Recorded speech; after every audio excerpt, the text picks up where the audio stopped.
ظہر اور عصر کی نماز کا وقت ہوتا ہے اور وہ ان جلوسوں کے دوران ظہرین کی نماز پڑھاتے ہیں نا تو 99% لوگ سائڈ پہ ہو جاتے ہیں، ساڑھے کپڑے پلیدنے، پلیدو کپڑے پلیدنے، مسلمان اور کپڑے پلید، اور چند لوگ آپ کو نماز پڑھتے ہوئے نظر آئیں گے۔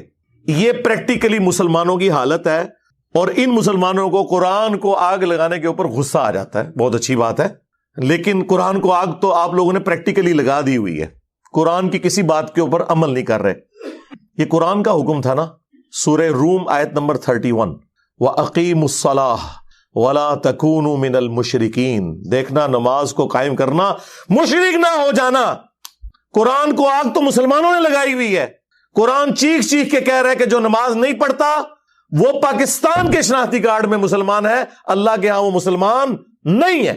صحیح مسلم میں یہ حدیث لکھی رہ گئی 246 کہ بندے کے کفر اور ایمان، شرک اور اسلام کے درمیان فرق کی نماز ہے۔ یہ حدیث مسلم میں ہی لکھی رہ گئی کہ ابن مسعود رضی اللہ تعالیٰ عنہ کہتے ہیں کہ جماعت کے ساتھ نماز پڑھنا یہ سنت خدا ہے، یہ تمہارے نبی کی وہ سنت ہے جو اللہ نے انہیں عطا کی، اگر اسے چھوڑ دو گے تو برباد ہو جاؤ گے۔ رسول اللہ کے زمانے میں اگر کوئی بیمار بھی ہوتا اور 2 بندوں کے سہارے مسجد میں آ کے نماز پڑھ سکتا تو اس کی کوشش ہوتی کہ میں مسجد میں جماعت سے نماز پڑھوں، کہیں مجھے منافق نہ شمار کر لیا جائے۔ جماعت چھوڑنے پر رسول اللہ کے زمانے میں سمجھا جاتا تھا صلی اللہ علیہ وآلہ وسلم کے بندہ منافق ہے۔ صحابہ کرام کو، اہل بیت کو کب معلوم تھا کہ ایسی امت بھی آنے والی ہے جو آپ سے بڑا عشق رسول ہونے کا دعویٰ کرے گی اور نماز ایک نہیں پڑھے گی؟ تو وہ کہتے یار یہ تو بڑا آسان اسلام ہے۔ تو یہ حدیثیں تو مسلم شریف میں لکھی رہ گئیں، پریکٹیکلی کس نے عمل کیا اس کے اوپر؟ یہ حدیث ترمذی میں لکھی رہ گئی کہ ہمارا اور منافقین کا عہد نماز کی بنیاد پہ ہے، جس نے نماز چھوڑی اس نے کفر کیا۔ یہ صحابہ کرام علیہم رضوان کا فتویٰ ترمذی میں ہی رہ گیا۔ عبداللہ بن شقیق تابعی کہتے ہیں کہ صحابہ کرام علیہم رضوان تارک الصلاح کے سوا کسی کی تکفیر نہیں کرتے تھے، صرف بے نمازی کو وہ کافر سمجھتے تھے، باقیوں کو وہ تمام غلطیوں کے باوجود مسلمان تصور کرتے تھے۔ اندازہ کریں، یہ ترمذی میں لکھا رہ گیا جناب۔ ہم جب چیخ چیخ کے یہ باتیں بیان کرتے ہیں، لوگ کہتے ہیں یار یہ کس قسم کی باتیں کر رہے ہیں، یہ کہاں پہ لکھی ہوئی ہیں؟ سرکار کتابوں میں لکھی ہوئی ہیں۔ یہی تو ہم آپ سے کہہ رہے ہیں کہ مرنے سے پہلے اے مسلمان کر لے اس پہ غور، کتابوں کا خدا اور ہے، بابوں کا خدا اور۔ یہ حدیث ابو داؤد میں ہی لکھی رہ گئی کہ بچہ جب 7 سال کا ہو جائے تو اسے نماز کا حکم دو، اور نہ پڑھے 10 سال کی عمر میں اسے سزا بھی دو، اور 10 سال کے بچوں کے بستر بھی الگ کر دو۔ یہ ابو داؤد میں لکھی رہ گئی حدیث، عمل کس نے کیا؟ یہ حدیث ابن ماجہ میں لکھی رہ گئی کہ نبی علیہ السلام نے فرمایا اے معاذ، اللہ کے ساتھ شرک نہ کرنا، خواہ تمہارے ٹکڑے ٹکڑے کر دیے جائیں، تمہیں قتل کر دیا جائے، سولی دے دیا جائے، یا آگ میں زندہ جلا دیا جائے، شرک نہ کرنا۔ یہ پہلی نصیحت۔ اسی حدیث میں دوسری نصیحت، نماز نہ چھوڑنا۔ تمہارا اللہ کے ساتھ عہد نماز کی بنیاد پہ ہے، اگر تم نے نماز چھوڑ دی تو اللہ کا ذمہ اٹھ گیا تم سے۔ اور تیسری چیز فرمایا شراب نہ پینا، یہ تمام برائیوں کی جڑ ہے۔ تو یہ حدیثیں تو لکھی رہ گئی سرکار۔ یہ حدیث مسند احمد میں ہی لکھی رہ گئی کہ نبی علیہ السلام نے فرمایا کہ نماز قیامت کے دن نمازی کے لیے دلیل، نجات اور نور ہوگی، اور جو نماز نہیں پڑھتا قیامت کے دن نہ اس کے لیے کوئی دلیل ہوگی اللہ کے حضور بچنے کی، نہ نجات اور نہ کوئی روشنی، نور جو پولیس رات سے گزرنے کے لیے قرآن میں آیا نا وہ نور۔ اور پھر نبی علیہ السلام نے فرمایا کہ بے نمازی کا حشر اسی حدیث میں آتا ہے، فرعون، قارون اور حامان اور امیہ ابن خلف کے ساتھ ہوگا۔ ہاں جی، کچھ بھی ہے تیرے محبوب کی امت سے ہے۔ محبوب تو پہلے ہی بتا گئے ہیں کہ بے نمازی تیرا حشر تو فرعون کے ساتھ ہونا ہے، تیرا حشر قارون کے ساتھ ہونا ہے، امیہ ابن خلف کے ساتھ ہونا ہے۔ اور یہ تو میں آپ کو صرف ایک بات کر رہا ہوں۔ اب اگر میں قرآن کی توحید بیان کرنا شروع کروں تو قرآن کے پہلے صفحے کا ٹیسٹ دنیا کے کروڑوں مسلمان پاس نہیں کر سکتے۔ ایاک نعبد و ایاک نستعین، یہ قرآن میں ہی لکھا رہ گیا۔ ماشاءاللہ فجر کی نماز میں یہ پڑھ کے نکلتا ہے، اور مسجد کے ساتھ جو دربار ہے ریگولرلی حاضری دے کے اس بابے سے بھی مانگ کے گھر آتا ہے۔ تو کیا نماز تو پڑھی؟ تو مسلمان ہے، تیری ہر نماز کی ہر رکعت میں تو یہ نہ پڑھے تیری نماز ہی نہیں ہوتی۔ ایاک نعبد و ایاک نستعین، اے اللہ عبادت بھی تیری کریں گے، دعا بھی تجھی سے مانگیں گے، مدد بھی تجھی سے مانگیں گے۔ یہاں مدد مانا دعا کے ہے، لیکن یہاں مولویوں نے پھر پٹی پڑھا دی، ان کا نہیں جی نہیں جی، امی سے روٹی نہ مانگے، اندازہ کریں۔ اندازہ کریے قرآن کا مذاق اڑا رہے ہیں، حالانکہ انہیں پتہ ہے کہ قرآن میں یہ آیت موجود ہے وَتَعَاوَنُوا عَلَى الْبِرِّ وَالتَّقْوَى وَلَا تَعَاوَنُوا عَلَى الْإِثْمِ وَالْعُدْوَانِ، نیکی اور پرہیزگاری کے کاموں میں ایک دوسرے کی مدد کرو اور برائی میں الگ رہو۔ قرآن نے بتایا ہے کہ اللہ نے دنیا کو اسباب کے ساتھ جوڑا ہوا ہے۔ یہاں ایاک نستعین میں دعا کے اعتبار سے بتایا جا رہا تھا کہ غیر اللہ سے نہیں کرنی، ظاہری اسباب کا تو قرآن میں حکم ہے، لیکن دیکھ لیں۔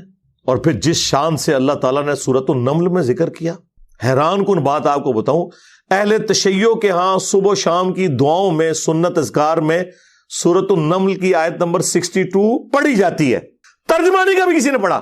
اور ہمارے جن اسٹوڈنٹس نے پڑھا جو شیعہ مکتب سے تعلق رکھتے تھے، کیونکہ میں نے اس آیت کو اتنی دفعہ کوٹ کیا، انہوں نے کہا ہم تو یہ صبح شام پڑھتے ہیں، ترجمہ پڑھا تو انہوں نے کہا یار یہ آیت پڑھ کے بھی سب سے زیادہ شرک ہم کر رہے تھے، کیونکہ اس آیت کے اندر کیا لکھا ہے؟ اَمَّن يُجِيبُ الْمُضْطَرَّ اِذَا دَعَاهُ، بھلا بتاؤ کون ہے جو تکلیف میں گھرے ہوئے شخص کی فریاد کو سنتا ہے، وَيَكْشِفُ السُّوءَ، اور اس سے اس کی برائی کو، تکلیف کو دور کر دیتا ہے، وَيَجْعَلُكُمْ خُلَفَاءَ الْأَرْضِ، اور تمہیں اگلوں کا خلیفہ کرتا ہے زمین پر، تمہارے ماں باپ کے مرنے کے بعد تمہارے مرنے کے بعد تمہاری اولاد کو۔ اَإِلَٰهٌ مَّعَ اللَّهِ، کیا اللہ کے ساتھ کوئی اور معبود بھی ہے؟ قَلِيلًا مَّا تَذَكَّرُونَ، لیکن بہت کم ہی تم نصیحت حاصل کرتے ہو۔ بالکل صدق اللہ العظیم، بہت کم لوگوں نے نصیحت حاصل کی۔ اس آیت میں کلیئر کٹ لکھا ہے کہ جو اللہ کے سوا کسی اور سے دعا کرتا ہے گویا وہ اسے خدا بنائے ہوئے ہے۔ یا علی مدد کا مطلب سادہ نہیں ہے، اس کا مطلب ہے کہ آپ نے مولا علی کو اللہ کے مقابلے پر خدا تصور کر لیا۔ نہیں جی ہم تو انہیں اللہ کا بندہ مانتے ہیں، نہیں جناب، قرآن تو یہ کہتا ہے کہ اللہ کا بندہ مان کے یا بغیر بندہ مان کے۔ جب تمہارا یہ عقیدہ ہے کہ اللہ کے سوا کوئی تمہاری تکلیف دور کر سکتا ہے، جی پیچھے اللہ ہی ہے، اچھا اللہ پیچھے رکھنے ہستے، یہ دیکھیں حدیث میں لکھا ہوا ہے نماز کا طریقہ، اور نہیں جی ہمارے امام صاحب نے بھی تو وہی کچھ بتایا نا، پیچھے تھے اتنے بھی نبی الاسلام نے، نبی الاسلام پیچھے رکھنے کے لیے، میرے نبی سا ہے ہی کوئی نہیں، تیرے بابے تھے شے ہی کوئی نہیں، اللہ پیچھے، رسول پیچھے، آگے تمہارے بابے، عزتیں اویل کی ہیں تم نے اللہ اور اس کے رسول کے نام کے اوپر، چندے کھائے ہیں تم نے رسول اللہ کے نام کے اوپر صلی اللہ علیہ وآلہ وسلم، سواریاں سوار کی ہیں تم نے مکے اور مدینے کے نام کے اوپر، اور غداری کی ہے اپنے دین کے ساتھ، ممبروں پہ چڑھ کے کہتے ہو قرآن و حدیث ڈائریکٹ نہ پڑھنا گمراہ ہو جاؤ گے۔ واہ، یہ کوئی یہودی یا نصرانی آ کے بات کرے ہم منہ توڑ دیں، جس طرح آج آگ لگانے کے اوپر قرآن کو ہمیں کتنا غصہ چڑھا ہوا ہے۔ تیرا مفتی ہر جمعے کو کھڑا ہو کے کہ قرآن اور بخاری ڈائریکٹ نہ پڑھنا گمراہ ہو جاؤ گے، آگ تو یہ لگا رہا ہے، وہ آگ تو ایک دن تھی، اس سے کوئی فرق نہیں پڑا۔ قرآن کے ملینز آف کاپیز دنیا میں موجود ہیں، ملینز آف حافظ قرآن ہے، قرآن کو کوئی آگ نہیں لگا سکتا، دنیا سے ختم نہیں کر سکتا۔ اصل جو چور چھپا ہوا ہے نا وہ تیرے اندر چھپا ہوا ہے، جو یہ علماء ہے، شیاطین، جنات اور انسانوں میں سے شیاطین، جو تمہیں یہ کہنے قرآن حدیث ڈائریکٹ نہ پڑھنا گمراہ ہو جاؤ گے، اور تم کہتے ہو مفتی صاحب نے فرما دیا۔ سبحان اللہ، دنیا میں اگر کوئی مفتی صاحب لمبی داڑھی اور پگڑی اور ہاتھ میں تسبیح کے ساتھ آپ کو کوئی 2 نمبر چیز دے دیں، آپ ایک استری خریدنے کے لیے جائیں اپنے کپڑے کرنے کے لیے، اور اس پہ جعلی مور لگا کے وہ بندہ آپ کو وہ استری دے دے، اور آپ کو بعد میں پتا چل جائے اس نے دھوکہ کیا ہے، تو آپ کیا کہیں گے؟ مفتی صاحب نے فرما دیا استری شریف۔ آپ غصے میں بھرے ہوئے جائیں گے اور کہیں گے کہ تو داڑھی رکھ کے بےایمانیاں کر رہا ہے، کہیں گے نا۔ تو یہ داڑھی والے جو مولوی ممبروں پہ چڑھے ہوئے جھوٹ سکھا رہے ہیں آپ کو، ان کو کبھی آپ نے کہا نہیں؟ آپ فرق دیکھ لیں، جہاں آپ کی دنیا کا نقصان ہوتا ہے نہ آپ کو مفتی کی داڑھی نظر آتی ہے، ہو سکتا ہے آپ جا کے آگ لگا دیں اس کی داڑھی کوئی، لیکن جہاں آپ کا دین کا نقصان ہو رہا ہے آپ کہتے ہیں مفتی صاحب نے فرما دیا، وہاں لاکھ چیختے رہے کہ یار یہ مفتی صاحب آپ کو اپنے بابوں کا دین بتا رہے ہیں، کتابوں میں دین کچھ اور لکھا ہوا ہے، ٹس سے مس نہیں ہوتے۔ تو یہ قرآن کی توحید کا ٹیسٹ نہیں تھے پاس کر رہے۔ ایک جاہل سے جاہل مسلمان کو بھی یہ بات سمجھ آنی چاہیے کہ بارش کون برساتا ہے؟ اللہ۔ ڈیوٹی کس کی ہے؟ فرشتوں کی۔ کیا ہم بارش فرشتوں سے مانگیں گے یا اللہ سے؟ تو بات ختم ہو گئی۔ جو ڈیوٹیاں لائی ہیں جی بابیاں دیا، اور چھڑ دیں وہ ڈیوٹیاں لائی ہیں، کدھر مر گئے وہ بابے کہ آج ہزاروں ایکڑ کے اوپر یوٹیوب کی جو ہارڈ ڈسک رکھی ہوئی ہے ان کے اوپر رسول اللہ کے خلاف گستاخانہ ویڈیوز رکھی ہوئی ہیں، بابے کدھر مر گئے؟ نگاہ مار کے کیوں نہیں ڈیلیٹ کرواتے؟ اوے بابا جی کہا کرتے تھے نا جی امت مر جائے، امام مالک فرماندے نے کہ حضور دیاں گستاخیاں ہو رہی ہیں نے، اور امت زندہ ہے, بدلہ نہیں لیندی. امام مالک فرماتے ہیں پھر امت زندہ کیوں ہے, پھر مر جائے ساری, پھر مر جائے ساری. پوری عالم اسلام اس وقت یا تو مر جائے, یا تو مر جائے سارا عالم اسلام, یا پھر حضور کی عزت پر پہ رہ دے. بس دو باتوں میں سے ایک بات ہے, بس یا سارا اکٹھا ہو کے مر جائے تو یا پھر فرانس کو جواب دے. میں نے کہا تھا بابا جی رک جاؤ, صبر کرو, تو آڈے ہوتے کوئی اور شے اللہ نے چھاڑ دیتی ہے. امت بعد ہی مرے, پہلے تیرے بابے کیوں نہیں مر جاندے بابیا, جنہاں دی ڈیوٹیاں سن, غوث کتب ابدال, انہوں نے اپنے نبی کا کلمہ نہیں پڑھا ہوا, وہ کدھر مر گئے؟ جو کل تک اپنے مریدوں کو یوں دیکھ کے تو جلا کے راکھ کر دیتے تھے, آج اتنے بغیرت ہو گئے کہ وہ یوٹیوب سے ویڈیوز نہیں ڈیلیٹ کر سک رہے. لے جاؤ اپنے بابے تو, کسی کام میں نہیں نکلے, پہلے وہ مرن نا. امت تو بیچاری کچھ کر نہیں سکتی, بابوں کے پاس تو اتنے رائٹس ہیں. او بابا لبو جی ڈیوٹی ہے اتنے, جتنے ہارڈ ڈسک پہ ہیں اتنے جس غوث دی ڈیوٹی ہے انہوں لبو ذرا, اس سے میں 295 سیل آواں گا. امت مر جائے, تیرے بابے نہ مر جڑ, امت مر جائے. امت نو تے تسی مس گائیڈ کیتا ہے, شرک میں ڈبو دیا. او جی لاہور 1000 سال تو بابا بیٹھے ہے تے پال رہے لوگوں نو, چھڈ دے, آج چندے بند کر دینا گورنمنٹ, کتے پھرن گے درباراں تے تواڈے, صفائی کرنے والا کوئی نہیں ہوگا, بند کراؤ آج چندے. بابا پال رہا ہے, تواڈے چندے تے پلدے نے تے تسی کہتے ہو بابا پال رہا ہے. شرم کی کوئی انتہا ہوتی ہے. یہ لوگ بات کرتے ہیں جی قرآن جل گیا تو پورے ملک کے اندر ہنگامے کھڑے کیے ہوئے, قرآن تم لوگوں نے جلایا ہے شرک پھیلا کے. ویسے تو کہتے ہو ہم سنی ہیں, سنی وہ ہوگا جو بخاری مسلم کے طریقے کے مطابق جو رسول اللہ کے احادیث نقل ہوئی ہیں صلی اللہ علیہ وآلہ وسلم, رکوع میں جاتے وقت اور رکوع سے اٹھتے وقت رفع الیدین کرے گا. یا سنی وہ ہوگا جو اپنی پبلک کو یہ جھوٹ مشہور کرے گا کہ جی بغلے بت رکھ کے آندے سن تاں رفع الیدین ہوندا سی. واہ واہ, جس شخصیت کے ساتھیوں میں سیدنا عمر, سیدنا حمزہ, سیدنا علی جیسے دلیر اور اللہ کے شیر ہوں, اتنے لوگ بت رکھ کے تے حضور دے پیچھے آگے کھلوندے سن. اب گل کرنے لی کرو کوئی, سب کچھ جھوٹ نکلیا تھوڑا. قرآن کو آگ لگ گئی, تسی لائیے قرآن نو آگ. آپ لوگ دشمن ہیں اسلام کے, اس سے بڑی کیا دشمنی ہوگی؟ جو لوگوں کو کہتا ہے قرآن و سنت سے جوڑو, اس کو کہتے ہیں جی یہ لوگوں کو گمراہ کر رہا ہے, ہمارے بزرگوں سے ہٹا رہا ہے. جی بالکل اعلانیہ میں کہتا ہوں کہ میں آپ کے بزرگوں سے آپ کی پبلک کو ہٹا رہا ہوں, اس لیے نہیں کہ اپنے ساتھ جوڑوں, کیونکہ نہ تو میری کوئی چندہ بک, نہ میرا کوئی مدرسہ, ہاں نہ میری کوئی مسجد. چندے آپ کو دیں, نمازیں آپ کے پیچھے پڑھیں. ہم توڑ رہے اس لیے نہیں ہے, آپ کے بزرگ ویسے اسی لیے توڑتے تھے کہ کسی سے توڑ کے اپنے ساتھ جوڑیں. اصل میں نا انہوں نے یہی جرم کیا, یہ سمجھتے ہیں دوسرے بھی یہی کچھ کرتے ہیں. بندہ خود چور ہے نا, دوسرے نو ہی سمجھتا ہے. یہ آپ صحیح کہہ رہے ہیں, یہ ایسے ہی ہوتا رہا. لیکن آج جو شخص آپ پہ اللہ تعالیٰ نے مسلط کیا ہے نا, یہ شخص آپ کے بزرگوں سے توڑ کے اپنے ساتھ نہیں جوڑ رہا, یہ اس کے ساتھ جوڑ رہا ہے جس کی قبر مدینے میں ہے صلی اللہ علیہ وآلہ وسلم. صلو علی محمد وآل محمد, اللہم صلی علی محمد وعلی آل محمد. النبی اولا بالمؤمنین من انفسہم وازواجہ امہاتہم.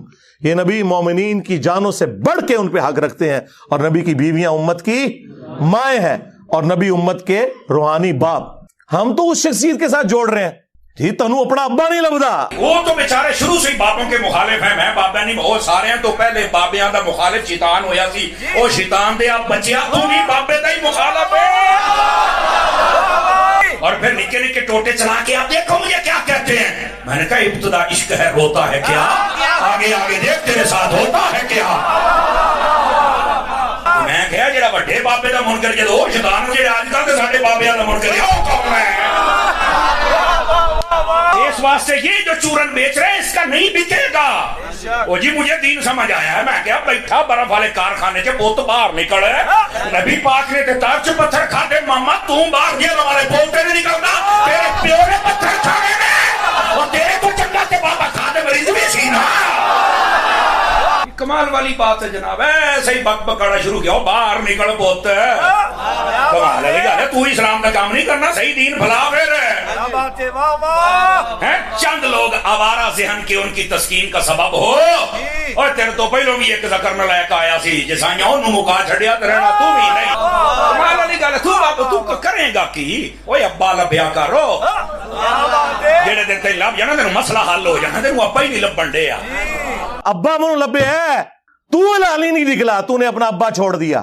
تمہارا ابا تو وہ تھا جسے قرآن میں تمہارا ابا ڈکلیئر کیا گیا تھا, النبی اولا بالمؤمنین من انفسہم وازواجہ امہاتہم. کسی نے بغداد میں اپنا ابا بنا لیا, کسی نے اجمیر میں بنا لیا, کسی نے دیوبند میں بنا لیا, کسی نے بریلی میں بنا لیا. ابے تو تم لوگوں نے بدلے ہیں, ابا تو ایک تھا. اور تمہارے تو ایک ایک فرقے میں کتنے کتنے ابے ہیں. سنیوں میں 5 بڑے ابے بنا دیے تم نے, حنفی, شافعی, مالکی, حنبلی اور غیر مقلد کے نام کے اوپر. شیعہ میں کتنے ابے بنا دیے, زیدیہ, اثنا عشریہ, اسماعیلیہ. پھر سنیوں کے حنفیوں کے اندر کتنے ابے بنا دیے, بریلویہ, دیوبندیہ, حیاتیہ, مماتیہ. ابے تو تھوڑے نہیں پہ, اتنے ابے نے تھوڑے کے گنے نہیں جاندے. ابا ایک کسی ابا لب لے آیا سی. ہاں, تم نے قرآن اور سنت کے نام کے اوپر عزتیں ویل کر کے اپنے بابوں کی تعلیمات لوگوں کو سکھائیں. تو دیکھ لو پچھلے 1200 سال میں جتنی عزت تم لوگوں نے اکٹھی کی تھی نا, اس سے زیادہ مٹی پلید ہوئی ہے ان 12 سالوں کے اندر. 12 صدیاں نہیں اللہ تعالیٰ نے لی ہیں مٹی پلید کرنے کے لیے. 12 سالوں کے اندر آج تمہارے بابوں کی میمز بن رہی ہیں. ہاں, کارٹون بن رہے ہیں, چھوٹے چھوٹے بچے مذاق اڑا رہے ہیں. وہ بچے جن کے ابے یہ واقعات سن کے سبحان اللہ کہا کرتے تھے, اور بچے مذاق اڑا رہے ہیں. تو دیکھ لو یہ ذلت اور رسوائی, یہ ہر عروج کو زوال آتا ہے.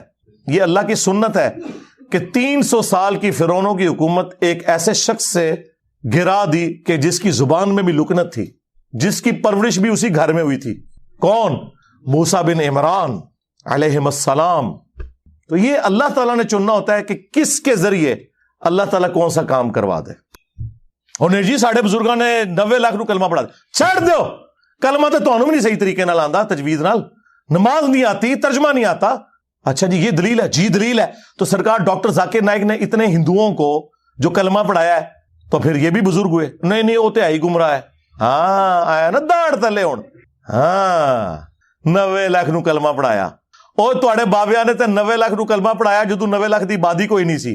ہوں اپنے بابیاں نو کہو کہ ہوں ایک بندہ ایسا آیا جے جنہیں سارے بابیاں دے مننے والےاں نو انہاں تو تروڑ کے اس شخص سے جوڑ دیا جس کی قبر مدینے میں ہے صلی اللہ علیہ وآلہ وسلم. تے سب تو بڑا بابا آ گیا جے ہوں, سامو اینو لو سامو, آ گیا جے بابیاں دا بابا. اگر یہی کرائٹیریا ہے تو نہیں وہ اصل میں اللہ تعالیٰ چاہے تو فاسق سے بھی دین کا کام لے سکتا ہے. ہاں بالکل, ہمارا بھی یہی عقیدہ ہے کہ بخاری مسلم میں حدیث ہے کہ فاسق سے بھی دین کا کام لیا جا سکتا ہے. لہذا کوئی دھونس نہ لگائے کہ کس نے کس کو کلمہ پڑھا ہے. آج جرمنی میں کتنے قادیانی ہیں جو کلمہ پڑھا کے غیر مسلمانوں کو اپنے زوم میں مسلمان کر رہے ہیں, حالانکہ وہ مسلمان نہیں قادیانی کر رہے ہیں. تو کیا وہ اس کو حق پہ ہونے کی دلیل کے طور پہ پیش کریں گے؟ بات کرنے والی کریں. جو کرائٹیریا آپ دوسرے کے ماننے کے لیے تیار نہیں اپنے لیے کو پیش کرتے ہیں. تو دشمنی کی آپ لوگوں نے قرآن کے ساتھ, سنت کے ساتھ. اور میں حیران ہوتا ہوں کہ قرآن حکیم وہ کتاب جو ہماری کتاب زندگی تھی, اس کے ساتھ انہوں نے کیسے کیسے متس مشہور کر دیں. بس صرف اس کا کام رہ گیا مردے بخشوانا, جو ثابت ہی کوئی نہیں. قرآن کا کام رہ گیا ہے عدالتوں کے اندر قرآن پہ حلف دے کے جھوٹ بولنا. قرآن کا کام رہ گیا ہے کہ بچی کی شادی ہو تو نیچے سے اسے گزار دینا. یہ قرآن کا ٹوٹل کام یہ رہ گیا. قرآن اس لیے نازل ہوا تھا یار, ایک غیر مسلم بھی آپ کو خط لکھے نا, امیگریشن کے کاغذ آ جائے نا فرینچ کے اندر, انگلش کے اندر, اور آپ کو یہ زبانیں نہ آتی ہوں تو 10 بندے ڈھونڈتے پھرتے ہیں کہ یار بتاؤ کیا لکھا ہوا ہے. اور اللہ کی کتاب کبھی اس کو ترجمے سے پڑھنے کی کوشش ہی نہیں کی, جبکہ ہر فرقے کا ترجمہ موجود ہے. دیکھیں جھگڑا تب تھا جب آپ کہتے ہیں کہ انجینئر صاحب خود ترجمہ دے رہے ہیں. لوگ میرے بارے میں کہتے ہیں نا کہ یہ علماء سے دور کر رہے ہیں. سرکار بالکل الٹ بات ہے, میں علماء کے آپ کو قریب کر رہا ہوں, لیکن مسئلہ یہ ہے کہ میں ایک عالم کے آپ کو قریب نہیں کرتا, میں کہتا ہوں سب کی بات سنو. ہاں وہ اس کو کہتے ہیں علماء سے دور کرنا. وہ کہتے ہیں صرف ہماری سنو. کیا میں نے کبھی کسی کو کہا کہ آپ میرا قرآن کا لکھا ہوا ترجمہ پڑھیں؟ نہ میں نے کوئی لکھ کے آپ کو دیا. میں نے ہمیشہ کہا کہ بریلوی ہو تو احمد بریلوی کا ترجمہ پڑھ لو. چند ایک جگہ پہ اختلاف ہو سکتا ہے نا. ایاک نعبد و ایاک نستعین کا ترجمہ انہوں نے یا شیخ عبد القادر جیلانی مدد تو نہیں کیا ہوا. دیوبندی ہو اشری تھانوی کا ترجمہ پڑھ لو. کون سا دنیا کا دیوبندی عالم ہے انکلوڈنگ تقی عثمانی صاحب کے جو یہ دعویٰ کرے کہ میں اشری تھانوی سے بہتر قرآن جانتا ہوں؟ تو ہم تو کہتے ہیں کہ آپ ان بچوں سے نہ قرآن پڑھیں, ان کے بڑے بڑے ابوں سے پڑھیں. مجھ سے وہ ٹی ایل پی والے بھائی نے جب انٹرویو کیا کہ جی آپ اپنا استاد کسے مانتے ہیں, میں نے کہا مذہب بریلوی کو. میں نے ان سے پڑھا ہوا ہے, اگرچہ وہ 1921 میں فوت ہو گئے تھے, میں 1977 میں پیدا ہوا ہوں, لیکن یقیناً وہ قرآن کا ترجمہ کمائی کے لیے نہیں کر کے گئے تھے. انہیں تو عربی آتی تھی, ترجمہ انہوں نے کیا تھا میرے لیے. اردو تو مجھے آپ سے بھی زیادہ آتی ہے. جس طرح صحابہ کرام کو لکھنا پڑھنا نہیں آتا تھا لیکن ان کی زبان میں قرآن نازل ہوا, تو انہیں ڈائریکٹ سمجھ آتا تھا. خیر میں نے تو بعد میں عربی بھی سیکھ لی ہے, عربی نہ بھی سیکھوں یا کوئی نہ بھی سیکھے, اردو زبان میں جب کر دیا تو ہم تو ڈائریکٹ احمد بریلوی سے ترجمہ پڑھ رہے ہیں, ہم ڈائریکٹ اشری تھانوی سے پڑھ رہے ہیں, ہم ڈائریکٹ جوناگڑھی سے پڑھ رہے ہیں, ہم شیعہ کے سید فرمان شاہ سے ترجمہ پڑھ رہے ہیں ڈائریکٹ. تو یہ شاہی کوئی نہیں, اور یہ آپ خود مانیں گے کہ آپ شاہی کوئی نہیں اپنے بڑے بابوں کے مقابلے پہ. تو یہ ترجمے انہوں نے کمائیوں کے لیے کیے تھے, یہ تو کوئی نہیں کہے گا کمائی کے لیے کیے, تو اس لیے کیے تھے کہ پبلک کو پتا چلے قرآن میں کیا لکھا ہوا ہے. وہ آپ پڑھنے نہیں دے رہے. ہمارے ایک شیعہ دوست ہیں عالم دین, ماشاءاللہ بہت اچھا کام کر رہے ہیں. ان کا ایک جملہ گولڈن جملہ ہے. انہوں نے کہا کہ آج کوئی غیر مسلم آ کے آپ سے یہ کہے کہ میں مسلمان ہونا چاہتا ہوں یا ابھی ہوا ہوں, مجھے بتائیں میں نے اسلام کو اسٹڈی کرنا ہے کہ اسلام کی مجھ سے کیا ریکوائرمنٹ ہے, میرا خدا مجھ سے کیا چاہتا ہے, میرا اللہ مجھ سے کیا ڈیمانڈ کرتا ہے, تو آپ اسے کون سی کتاب پڑھنے کے لیے دیں گے؟ تو ساروں کا جواب یہ ہوگا جی قرآن پڑھنے کے لیے دیں گے. اور آگے سے وہ گورا یہ پوچھ لے کہ بھائی آپ نے بھی اسی قرآن کو پڑھ کے اپنے عقیدے سے ہی کیے تھے؟ ہاں, تو منہ اڑ کے بیٹھو گے. اس کا جواب یہ نہیں ہوگا کہ میں نے, میرے پرکھیں جو بھی کسی نے نہیں قرآن ترجمے نال پڑھا ایسی اللہ دے فضل نال جدوں انہوں نے کلمہ پڑھیا ہوں تک کسی نے قرآن ترجمے نال نہیں سے پڑھا. اس کی وجہ میں آپ کو بتا دیتا ہوں, قرآن کا ترجمہ بمشکل 200-250 سال پہلے کیا ہے شاہ ولی اللہ دہلوی نے فارسی میں, اور اس وقت بھی کوئی پرنٹنگ پریس وغیرہ نہیں تھے, وہ چند لوگوں تک ہی پہنچا. ایکچولی اگر آپ دیکھیں تو ان 15-20 سالوں میں زیادہ ہوا ہے کہ سافٹ ویئر بنے عام بندوں کے ہاتھ میں ہے, ورنہ ترجمہ والا قرآن تو آپ کو مسجدوں میں نہیں ملتا تھا. او حافظ قرآن نے نہ ترجمہ پڑھا ہو تو اور کس نے پڑھنا ہے؟ حافظ بن کے نکلتے ہیں, حافظ نہیں حافظ. انہوں نے نہیں قرآن ترجمے سے پڑھا ہوا, اور کس نے پڑھنا ہے؟ اور جس کے ماں باپ نے امید لگائی ہے کہ سانو لے جانا ہے کتے جتھے آپ جانا سی. ہاں, تراوی کے دنوں میں تھوڑی تھوڑی داڑھی بڑھا لیں گے, تو جس طرح جناب عید آئے گی تو او پہ عید ہے داڑھی. اور کس لیے؟ پیسے کمانے کے لیے. مفت کون بنا دے تراویاں, ٹھیکے تے ہوندیاں نے. ہاں, یہ قرآن کے ساتھ آپ لوگ کر رہے ہیں. اور قرآن کیا کہہ رہا ہے؟ وَأُوحِيَ إِلَيَّ هَذَا الْقُرْآنُ لِأُنذِرَكُمْ بِهِ وَمَنْ بَلَغَ. اے نبی تم فرماؤ قرآن مجھے اللہ نے اس لیے وحی کیا تاکہ اس قرآن کے ذریعے میں تمہیں بھی تبلیغ کر دوں, اور جس تک یہ قرآن پہنچ جائے اس قرآن کے ذریعے تبلیغ کرے. قرآن تو یہ کہہ رہا ہے, قرآن تو کہہ رہا ہے وَلَقَدْ يَسَّرْنَا الْقُرْآنَ لِلذِّكْرِ فَهَلْ مِن مُدَّكِرٍ. ہم نے قرآن کو سمجھنے کے لیے آسان کر دیا, ہے کوئی نصیحت حاصل کرنے والا؟ قرآن تو یہ کہہ رہا ہے. قرآن تو کہہ رہا ہے فَذَكِّرْ بِالْقُرْآنِ مَن يَخَافُ وَعِيدٍ. اے نبی قرآن کے ذریعے تبلیغ کریں ہر اس شخص کو جو اللہ کی دھمکی سے ڈرتا ہے. قرآن تو یہ کہہ رہا ہے. قرآن تو سورہ صاد میں کہہ رہا ہے کہ قرآن ہم نے اس لیے نازل کیا کہ اس سے لوگ نصیحت حاصل کریں, اس کی آیات میں تدبر کریں, اور عقل مند لوگ اس سے نصیحت حاصل کریں. لیکن آپ لوگوں نے کیا کہا کہ قرآن کس لیے نازل ہوا ہے؟ مردے بخشوانے کے لیے. ہمارے محبوب صلی اللہ علیہ وآلہ وسلم کی پوری زندگی سینٹرڈ اراؤنڈ قرآن ہے. آپ کا انسٹرومنٹ آف دعوت قرآن ہے. وَأُوحِيَ إِلَيَّ هَذَا الْقُرْآنُ لِأُنذِرَكُمْ بِهِ وَمَنْ بَلَغَ. اے نبی تم فرماؤ قرآن مجھے اس لیے وحی کیا گیا تاکہ اس قرآن کے ذریعے میں تم تک بات پہنچاؤں جس تک بھی پہنچے. اور وہ دیکھیں کیسی پہنچائی ہے. صحیح مسلم میں یہ حدیث ہے, نبی علیہ السلام نے حجت الوداع کے موقع پر فرمایا تھا میں تم میں ایک چیز ایسی چھوڑ کے جا رہا ہوں جسے پکڑ لوگے کبھی گمراہ نہیں ہوگے, وہ اللہ کی کتاب ہے. اچھا, حجت الوداع کا جو خطبہ مسلم شریف میں آیا نا, اس میں صرف قرآن کا ذکر ہے, حدیث سنت کا ذکر نہیں ہے. کیونکہ سنت کو ماننا قرآن ہی کو تو ماننا ہے, قرآن نے نہیں کہا ہے نا من یطع الرسول فقد اطاع اللہ. جس نے رسول اللہ کی اطاعت کی اس نے اللہ کی اطاعت کی. ٹھیک ہے, ایک حسن درجے کی روایت ہے حاکم کے اندر, قرآن اور سنت دو چیزیں. لیکن حجت الوداع کا جو خطبہ مسلم شریف میں آیا اس میں صرف قرآن کا ذکر ہے. لیکن وہ لکھی رہ گئی مسلم میں حدیث, یہ حدیث مسلم شریف میں ہی لکھی رہ گئی کہ اللہ تعالیٰ اس قرآن کی وجہ سے قوموں کو عروج دے گا اور زوال دے گا. وہ زمانے میں معزز تھے مسلمان ہو کر, اور تم خوار ہوئے تارک قرآن ہو کر. یہ مسلم شریف میں حدیث لکھی رہ گئی جی, یہ مسلم میں ہی لکھی رہ گئی حدیث. القرآن حجت لک او علیک. قرآن قیامت کے دن یا تو تیرے حق میں گواہی دے گا یا تیرے خلاف گواہی دے گا جی. اور وہ خلاف جو گواہی ہے وہ قرآن میں آ گئی ہے. وہ صرف قرآن نہیں, صاحب قرآن بھی. سورہ فرقان آیت نمبر 30, وقال الرسول یا رب ان قوم اتخذوا هذا القرآن مہجورا. اور رسول اللہ قیامت کے دن شکایت کریں گے کہ اے اللہ میری قوم نے قرآن کو پیٹھ کے پیچھے ڈال دیا تھا. ہاں, ہمیں شفاعت رسول کا بتایا گیا جو برحق ہے. عسیٰ ان یبعثک ربک مقاما محمودا. کوئی شک نہیں. اللہم اجعلنا منہم, اللہ تعالیٰ ہمیں ان میں کرے جن کو رسول اللہ کی شفاعت نصیب ہوگی صلی اللہ علیہ وآلہ وسلم. لیکن یہ تلخ پہلو ہے کہ نبی علیہ السلام نے شکایت بھی لگانی ہے. جس کی شکایت لگ رہی ہوگی وہ شفاعت کس منہ سے کروائے گا؟ ہم کہہ رہے ہیں جو کچھ بھی ہے تیرے محبوب کی امت سے ہیں, اور محبوب پہلے ہی کہہ رہے ہیں کہ میں نے شکایت لگانی ہے جس نے قرآن کو چھوڑ دیا. محبوب تو رو رہے ہیں اس بات کے اوپر. بخاری اور مسلم دونوں میں حدیث ہے, عبداللہ ابن مسعود رضی اللہ تعالیٰ عنہ کہتے ہیں ایک دن نبی علیہ السلام ممبر پہ چڑھے اور میں آڈینس میں نیچے بیٹھا ہوا تھا, تو رسول اللہ نے کہا عبداللہ ہمارے قریب آؤ. میں قریب گیا, کہا عبداللہ ہمیں قرآن سناؤ. ان کا یا رسول اللہ قرآن تو آپ پہ نازل ہوا ہے. آپ نے فرمایا کہ مجھے دوسروں سے سن کے لطف آتا ہے. تو عبداللہ ابن مسعود کہتے ہیں کہ میں قرآن حکیم پڑھنا شروع کیا اور سورہ نساء کی میں نے تلاوت شروع کی. آپ شوق دیکھیں کہ سورہ نساء شروع کی, انہوں نے 40 آیات پڑھ دی. نبی علیہ السلام ممبر پہ بیٹھے ہوئے ہیں اور وہ نیچے قرآن تلاوت کر رہے ہیں اور حضور اس کا لطف اٹھا رہے ہیں. اور جب آیت نمبر 41 پہ پہنچے نا, فَكَيْفَ إِذَا جِئْنَا مِن كُلِّ أُمَّةٍ بِشَهِيدٍ, وہ کیسا دردناک وقت ہوگا قیامت کا کہ جب ہم ہر امت میں سے ایک گواہ کو, اس امت کے پیغمبر کو اٹھائیں گے. کس لیے؟ کہ بتائے کہ اس نے دعوت کا کام کیا تو اس کے اگینسٹ اس کی امت نے کیسا رسپانس کیا. وَجِئْنَا بِكَ عَلَىٰ هَٰؤُلَاءِ شَهِيدًا, اور اے محبوب صلی اللہ علیہ وآلہ وسلم ہم آپ کو گواہ بنا کر اٹھائیں گے ان کے اوپر جن میں آپ کو مبعوث کیا گیا. بس یہ آیت سننی تھی. امت تو کہتی ہے جو کچھ بھی ہے محبوب کی امت سے ہے, اور محبوب کیا فرما رہے ہیں؟ عبداللہ بس کرو, عبداللہ بس کرو.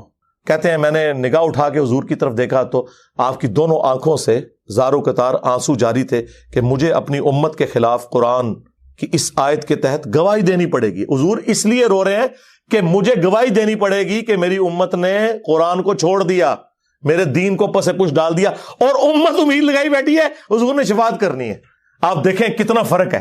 بخاری مسلم دونوں میں حدیث ہے, نبی علیہ السلام نے فرمایا جو لوگ زکوٰۃ نہیں ادا کرتے اپنے مال کی, کان کھول کر سن لو, ایسا نہ ہو کہ قیامت والے دن کسی کی گردن پہ اس کی وہ بکری سوار ہو جو بکریوں کا ریوڑ اس نے رکھا ہوا ہے اور اس نے اس کی زکوٰۃ نہیں دی, اور وہ مجھے پکار رہا ہو اغثنی یا رسول اللہ, یا رسول اللہ میری مدد کیجئے, میں تمہارے کچھ کام نہیں آؤں گا, میں نے جو کچھ بتانا تھا دنیا میں تمہیں بتا دیا.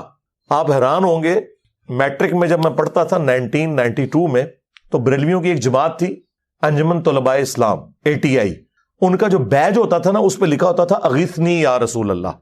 وہ سیدھا بھی ہوتا تھا, گول بھی ہوتا تھا, گرین کلر کا اور گولڈن رنگ کا, اغثنی یا رسول اللہ.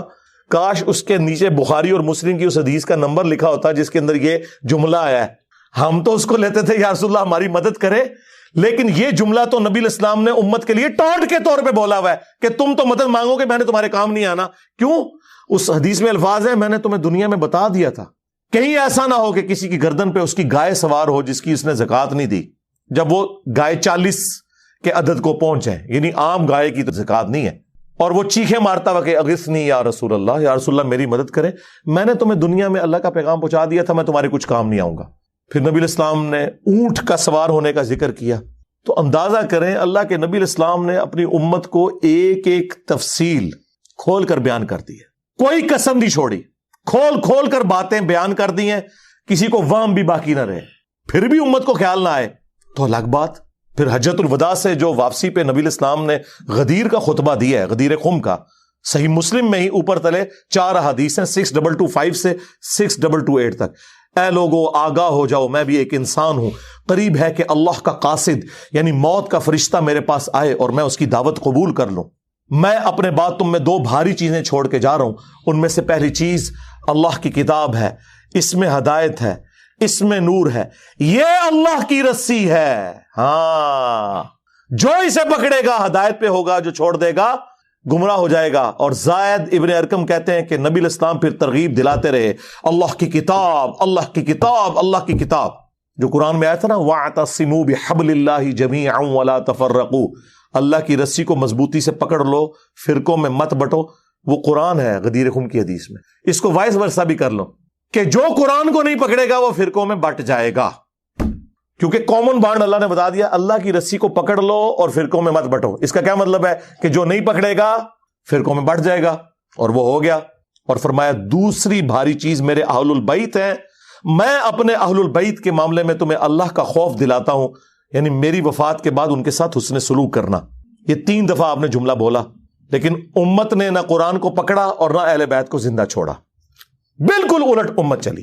پھر بخاری اور مسلم دونوں میں حدیث ہے، اللہ کے محبوب صلی اللہ علیہ وآلہ وسلم جب کبھی بھی خطبہ دیتے تھے نا تو آپ علیہ السلام ممبر پہ آ کے کہتے تھے اما بعد فإن خیر الحدیث کتاب اللہ وخیر الہدی ہدی محمد صلی اللہ علیہ وآلہ وسلم وشر الامور محدثاتها وکل محدثۃ بدعہ وکل بدعۃ ضلالہ وکل ضلالۃ فی النار۔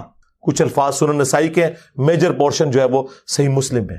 آگاہ ہو جاؤ، سب سے بہترین کلام اللہ کی کتاب ہے، سب سے ہدایت یافتہ راستہ محمد صلی اللہ علیہ وآلہ وسلم کا ہے۔ بدترین کام وہ ہیں جو دین میں خود سے جاری کر دیے جائیں، وہ سارے کام بدعتیں ہیں، اور تمام بدعتیں گمراہیاں ہیں، اور تمام گمراہیاں جہنم میں لے جانے والی ہیں۔ اندازہ کریں۔ اور بخاری اور مسلم دونوں میں حدیث موجود ہے، عبداللہ ابن ابی اوفا سے کسی نے پوچھا، جو رسول اللہ کی وفات کے بعد 75 ایئرز تک زندہ رہے، 86 ہجری میں فوت ہوئے، کہ بتائیں کہ رسول اللہ نے اپنا وصی کسی کو بنایا تھا؟ تو انہوں نے کہا نبی علیہ السلام نے ہمیں قرآن کے مطابق چلتے رہنے کی وصیت کی تھی۔ قرآن وصی رسول ہے، خلیفۃ الرسول ہے، وصی رسول، جس کے اوپر آج سنی شیعہ 2 فرقے بنے ہوئے ہیں۔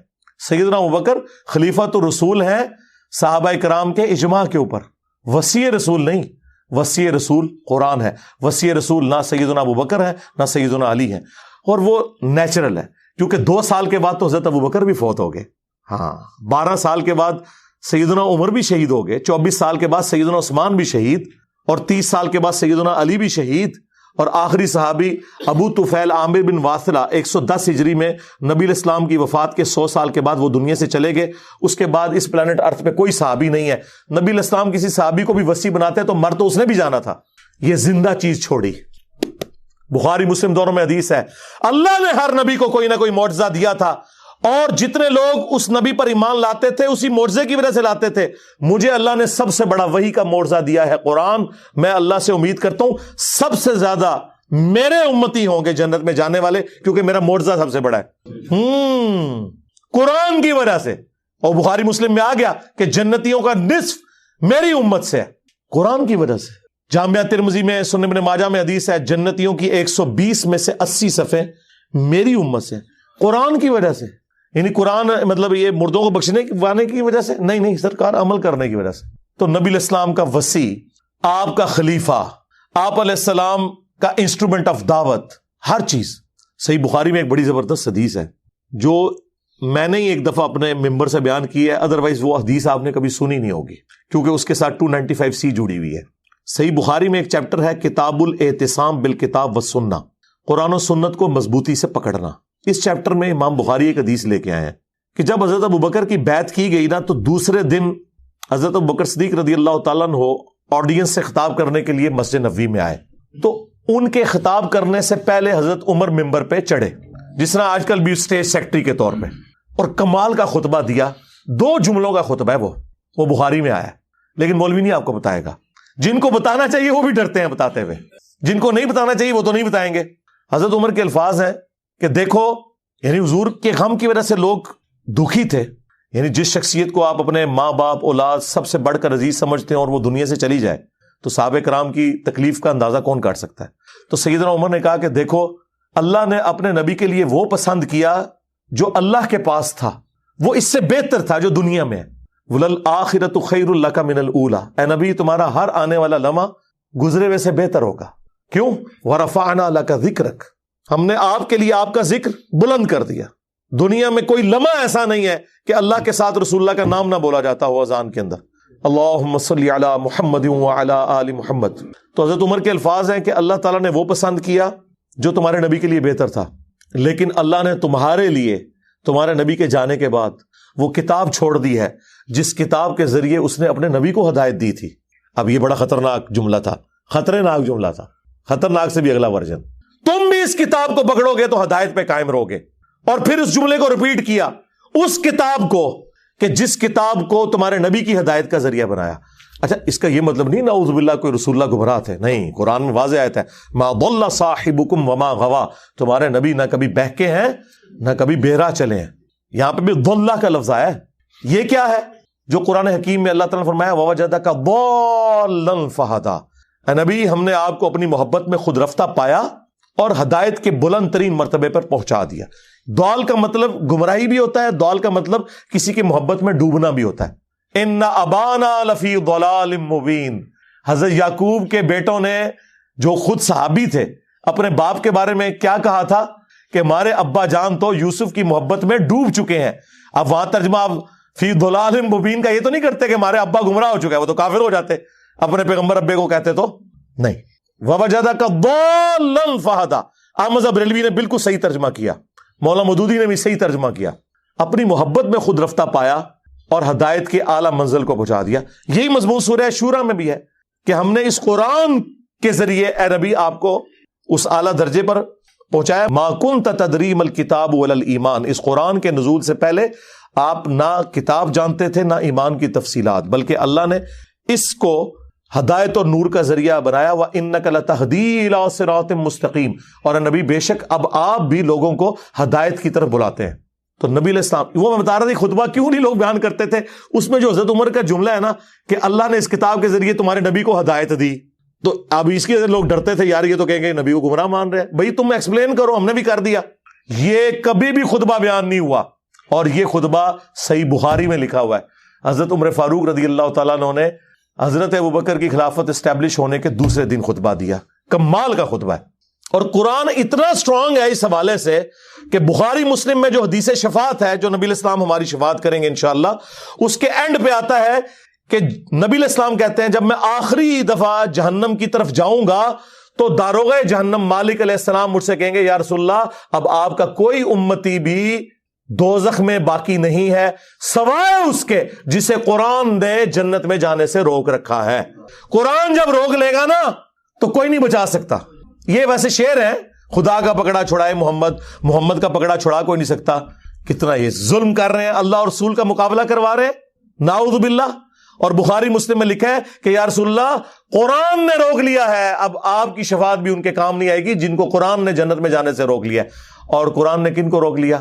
انہ من یشرک باللہ فقد حرم اللہ علیہ الجنہ ومأواہ النار وما للظالمین من انصار، بے شک جو کوئی بھی اللہ کے ساتھ شرک کرے گا اللہ نے اس پہ جنت حرام کر دی ہے، اس کا ٹھکانہ جہنم ہے، وہاں اس کا کوئی مددگار نہیں ہوگا۔